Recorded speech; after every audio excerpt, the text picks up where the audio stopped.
Hey, my spookies. Before tonight's show starts, I want to say thank you so much. The fundraiser for Chicano, my dog's chemotherapy and cancer treatments, is going very well. We're at $1,816 as of the recording of this, and that's 26% of our goal. So if you want to help in any way you can, please just go to weeklyspooky.com and click on Help My Dog. I really do appreciate it. He's about halfway through his treatments now, and he's doing pretty well. I'll keep you all posted, but now it's time for the show. Thank you again so much.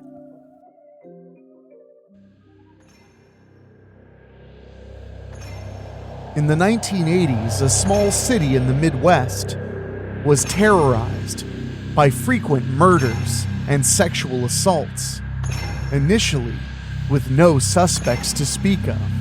But that turned out to only be one element of this truly terrifying tale of Midwest brutality we're bringing you tonight.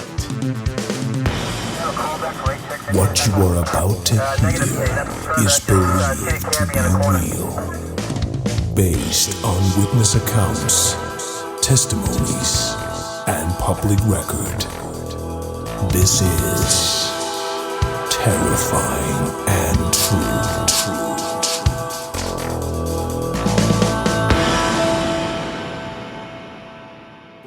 St. Elizabeth's Medical Center. That's where I was born, in Dayton, Ohio. About 1 hour and 40 minutes from Toledo, Ohio, the city we'll be talking about tonight. Lately, I've been leaning more into the horrors that have happened in the Midwest, and especially within a few hours of my very own front door. I guess I just like scaring myself, but this story gave me chills. Two brothers, addicted to murder and rape, go crazy for months on end in a small city. And what's worse, they don't exactly get punished for it. Not in the way you'd hope. All this and more after these quick words.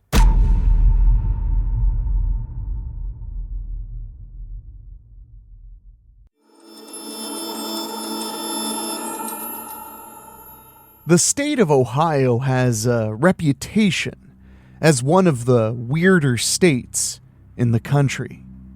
It's been the home to various severe weather incidents, tornadoes in particular. The state is also the home to the fathers of aviation, the Wright brothers, Orville and Wilbur. In addition, Ohio has also been the birthplace or home to various celebrities, ranging from comedian Dave Chappelle, who currently resides in Ohio, to musician Marilyn Manson, who was born in Canton, Ohio. But like any state, there is a darkness that resides in its many cities and counties. In the early 1980s, a series of murders shocked the northern part of the state with their brutality. It took 17 months for somebody to be suspected and ultimately arrested for the crime, and another decade for the full scope of their crimes to come to light. Perhaps most shocking of all was that it was all kept in the family. This is the story of those 17 months of terror and decade that it took to unravel who all was behind it. This is a story that leaps from scientific investigation to being a story of making a deal with not just a devil, but devils. This is the tale of the brother killers of Toledo, Ohio. May 1980. In the woodlands of Lucas County, Ohio, 24-year-old Thomas Gordon and his 18-year-old girlfriend are afraid for their lives. The two were out and about when they were ambushed by brothers Anthony and Nathaniel Cook.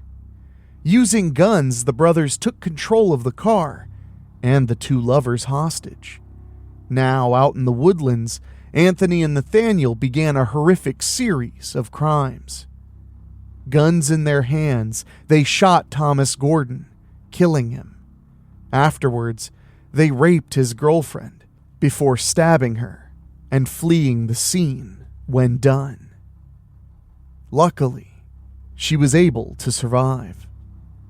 8 months later, on January 3rd, 1981, the Cooks picked up Connie Sue Thompson. Thompson was 19 years old, and while a native of Michigan, she was hitchhiking through the area. Once picked up, she was driven into Lucas County, where the Cooks raped her and successfully killed her.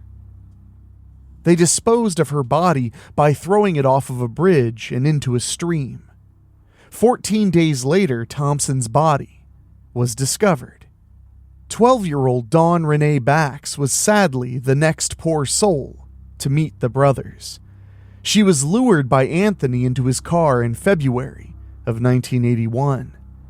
Nathaniel joined them shortly after, before the Cooks took her to an abandoned state theater in Toledo.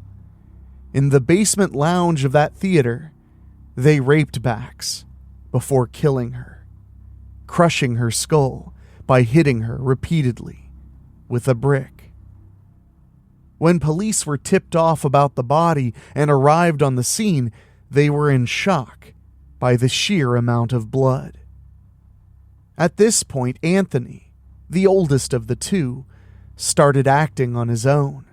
On March 27th of the same year, 1981, Anthony attacked 21-year-old Scott Malton and Denise Syotkowski outside of a supermarket.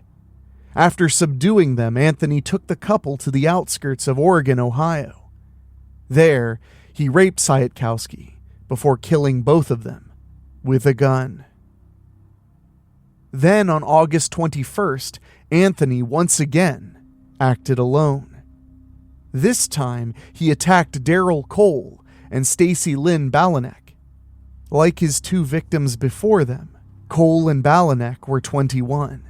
Like the other women who he victimized, Anthony raped Balanek before killing both her and Cole. They died being bludgeoned with a baseball bat Cook found in their car.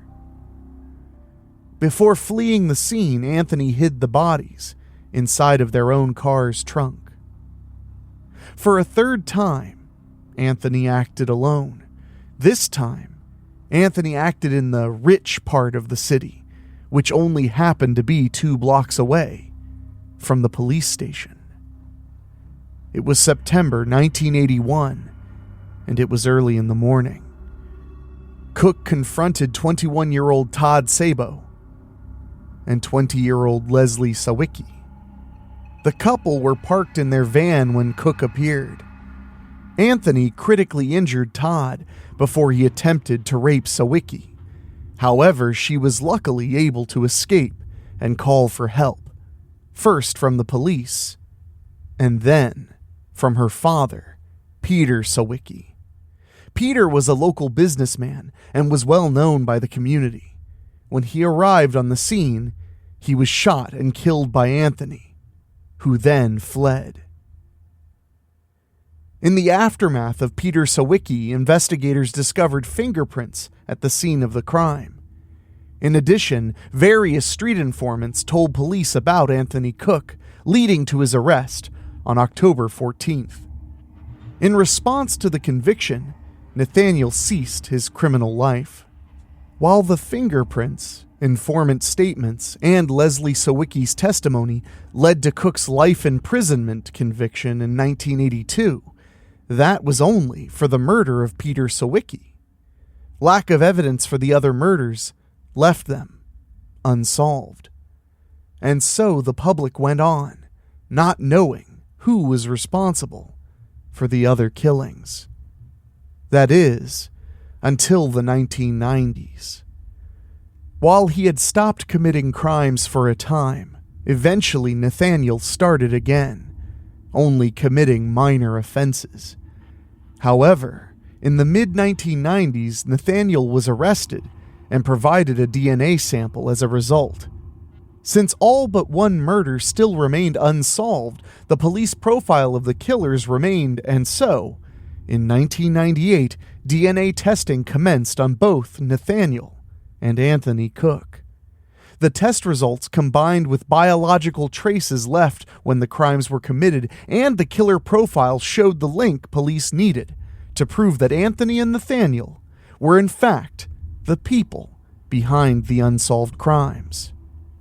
On February 13th, 1998, Nathaniel was arrested for the murder of Thomas Gordon and the attempted murder of his girlfriend. In 2000, Anthony and Nathaniel accepted a plea bargain. Per the agreement, they pled guilty to the murder of Thomas Gordon.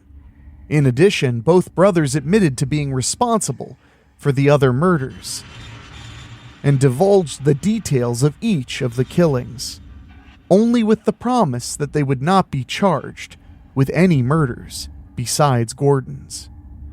With the deal locked, Nathaniel not only pled guilty to the murder of Gordon, but also pled guilty to being complicit in the murders of Connie Thompson and Dawn Bax. Anthony pleaded guilty to all 8 murders, but, in a shocking turn of events, pled guilty to a 9th murder. Anthony told police that on December 20th, 1973, he, and he alone, murdered 22-year-old Vicki Lynn Small, first raping her and then slaying her by shooting her multiple times. As agreed on in the plea bargain, Anthony received a second life sentence in April of 2000. Nathaniel was sentenced to 25 years in prison, with the possibility of parole after serving 20 years. In 2015, Anthony filed a motion for parole. The motion was denied, and Anthony was forbidden to file another one until 2025. Nathaniel filed his own motion for parole in 2018. While the relatives of the victims protested the possible release of Cook, the courts ruled that there was no legal basis to reject the motion, considering the plea bargain Cook had made in 2000. On August 10th, 2018, Nathaniel was released from prison, but under extreme limitations.